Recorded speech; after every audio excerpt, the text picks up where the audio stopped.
Good day mga kabombams bookplate. Nagre-register ka ba sa GCash pero biglang account on hold agad? Bago ka pa lang pero parang ban na agad. Kung nangyari ito sa inyo, mag-stay kayo hanggang dulo dahil ibibigay ko sa inyo yung mga possible na dahilan at kung paano nga ba magsusolusyonan yung ganitong problema natin.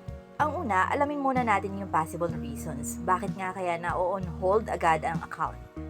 Una dyan, maaaring meron ng existing account yung number mo. So, paano nga ba nangyayari yun? Baka yung SIM na gamit mo ngayon ay may nakakabit ng GCash account dati. Kaya kahit ikaw na yung gumagamit ngayon, detected pa rin ng system yung lumang account na nakaregister dyan sa may SIM card mo. Don't worry dahil mamaya ibibigay ko yung paraan kung paano nga ba masusolusyonan kung sakaling existing account yung number mo. Okay? So, mag-move na tayo sa number 2, routine verification check.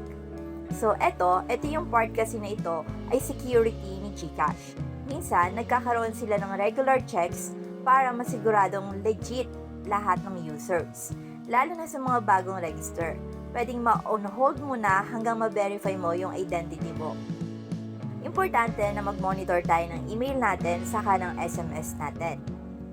Sa number 3, maaaring mali o kulang yung information na naibigay natin kay GCash. Kung may na-type kang maling detalye tulad ng pangalan, birthday o ID number, o kaya naman malabo yung picture ng ID nung in-upload mo, automatic na ma-hold yung account mo hanggang sa maayos mo. So, importante na yung details natin ay tama at malinaw yung picture or yung ID na ina-upload natin. And yung pinaka-last, the possible reason, security at fraud prevention. May system si GCash na nagdi-detect ng suspicious activity. Kung sa tingin nila ay may kakaiba sa pagre-register mo, ilalagay muna nila sa hold para ma-investigate na maigi. Pero kapag napatunayan na wala naman balak na masama yung nag-register, maaaring matanggal yung pagkaka-hold ng GCash account mo. Okay, so mag-move na tayo sa solutions. Pero bago ko muna ibigay sa inyo yung solutions, huwag niyong kalimutan mag-like and subscribe for good luck. Thank you. Ngayon, ito na yung pinaka-importanting part. Ano nga ba yung dapat natin gawin para maayos yung ganitong problema? Una, kailangan natin i-check yung notifications mo. So, kailangan pumunta ka sa email mo or SMS. Madalas, nagsisend si GCash ng notice kung bakit na-hold at ano ang kailangan gawin. So, maghihintay lang din tayo ng instructions kay GCash. Pero kapag wala ka na-receive sa email mo or SMS, kailangan mong kumontak sa GCash support. Ano nga ba natin gagawin yon?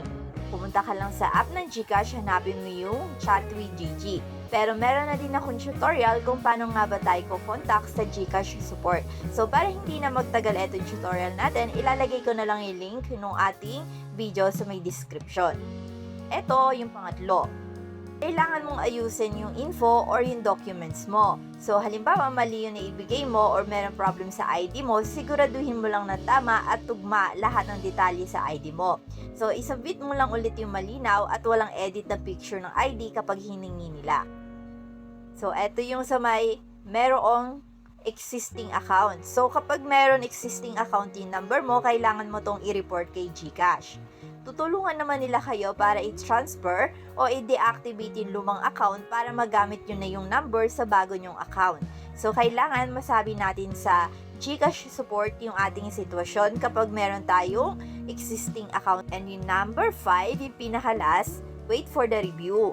Kung minsan, routine check lang naman. So, kailangan lang ng konting pasensya habang nire-review nila yung info natin. So, aabisuhan naman tayo kapag okay na. And kung may kailangan pa silang dagdag na detalye, syempre, kailangan natin isubmit ulit yun sa kanila. Kung halimbawa, hindi pa rin maayos after nyong maghintay for the review and meron na din kayong report kay GCash, huwag kayong mag-alala dahil pwede naman kayong mag-follow up sa support. So, para masigurado mo na aasikaso talaga yung case nyo. Pwede rin kayong mag-chat sa may Bangko Sentral ng Pilipinas, lalo na kapag biglaang na-on hold yung account nyo at meron laman yung mismong GCash account nyo. So hanggang dito na lang ang video natin for today, pero kung meron kayong katanungan or suggestion, iwan nyo lang yan sa ating comment section with hashtag GCash Problem Today para mas mabilis namin makita. Thank you and stay blessed.